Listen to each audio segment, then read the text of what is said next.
రంగంలో అధునాతన ఆవిష్కరణల కోసం ఆంధ్రప్రదేశ్ ప్రభుత్వం, గూగుల్ సంస్థ మధ్య కీలక ఒప్పందం జరిగింది. రాష్ట్ర ఐటీ, ఎలక్ట్రానిక్స్, ఆర్టీజీ శాఖల మంత్రి నారా లోకేష్ సమక్షంలో Google Maps India general manager Lalitaramani, AP real time governance శాఖ కార్యదర్శి సురేష్ కుమార్ మధ్య సచివాలయంలో అవగాహన ఒప్పందం జరిగింది.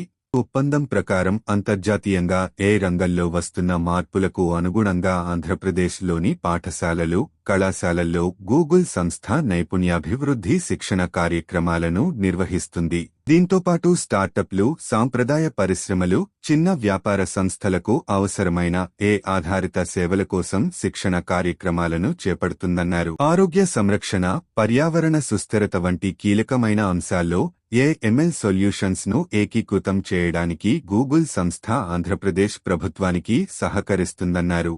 ఆధారిత వ్యవస్థలో ఆర్థిక వృద్ధి చెందడానికి అవసరమైన శిక్షణ, వనరులను యువతకు అందించడం ద్వారా నైపుణ్యాభివృద్ధిని ప్రోత్సహించడం, డిజిటల్ మౌలిక సదుపాయాల అభివృద్ధికి గూగుల్ సంస్థ సహకారాన్ని అందిస్తుందన్నారు. ఎంఓయు సందర్భంగా అమరావతి సెక్రటేరియట్లో జరిగిన ఈ కార్యక్రమంలో EDB CEO Saikanth Varma, RTGS CEO Dinesh Kumar, ముఖ్యమంత్రి కార్యాలయ కార్యదర్శి కార్తికేయ మిశ్రా, ఏపీ ప్రభుత్వ ఇన్వెస్ట్మెంట్స్ విభాగం ఉన్నతాధికారి యువరాజ్ పాల్గొన్నారు.